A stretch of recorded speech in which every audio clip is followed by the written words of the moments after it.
ఏపీలో 6 ఏళ్ల క్రితం తీవ్ర సంచలనం రేపిన మాజీ మంత్రి వైఎస్ వివేకానందరెడ్డి హత్య కేసులో ఇవాళ సుప్రీంకోర్టులో కీలక పరిణామాలు చోటు చేసుకున్నాయి.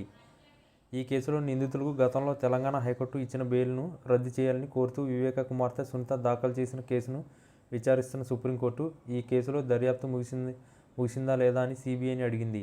దీంతో ముగిసినట్లు సీబీఐ జవాబిచ్చింది. అనంతరం ఇవాళ వాదనలు జరిగాయి. ఈ సందర్భంగా గతంలో ఈ కేసు దర్యాప్తు చేస్తున్న సీబీఐ ఎస్పీ రామ్సింగ్ వివేక కుమార్తె సునీత అల్లుడు రాజశేఖర రెడ్డిపై అప్పటి జగన్ సర్కార్ నమోదు చేసిన కేసుల ప్రస్తావన వచ్చింది.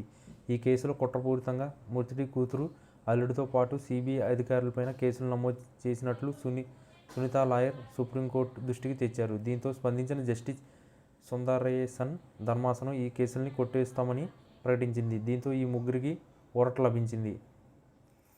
మరోవైపు వివేక హత్య కేసులో నిందితులు జైల్లోనే ఉండడంపై సీబీఐ లాయర్గా హాజరైన అదనపు సోలిసిటర్ జనరల్ ఎస్పీ రాజు ఈ హత్య కేసు చాలా తీవ్రమైందని, హత్య చేసి గుండెపోటు అని ప్రచారం చేశారని, ఆ తర్వాత రక్తపు వాంతులు చేస్తున్నట్లు కూడా ప్రచారం చేశారన్నారు. చివరికి హత్య ఆధారాలు చెరిపేశారని నిందితుల గురించి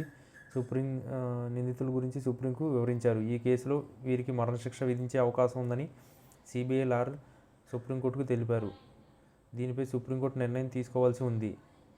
మరోవైపు ఈ కేసులో దర్యాప్తు పూర్తయినట్లు సుప్రీంకోర్టుకు సీబీఐ చెప్పడంపై సునీత తరపు న్యాయవాది సిద్ధార్థ్ లోతా అభ్యంతరం తెలిపారు. సుప్రీంకోర్టు దర్యాప్తుకు గడువు విధించడం వల్లే సీబీఐ ఇలా దర్యాప్తు ముగించేసినట్లు చెబుతుందన్నారు. ఈ కేసులో మరింత లోతైన దర్యాప్తు అవసరమని భావిస్తున్నట్టు తెలిపారు. గతంలో సీబీఐ ఈ కేసులో దర్యాప్తు ముగిసిందని సుప్రీంకోర్టు ప్రత్యేకంగా ఆదేశిస్తే అదనంగా దర్యాప్తు కొనసాగిస్తామని తెలిపింది. దీనిపై సుప్రీం నిర్ణయం తీసుకోవాల్సి ఉంది.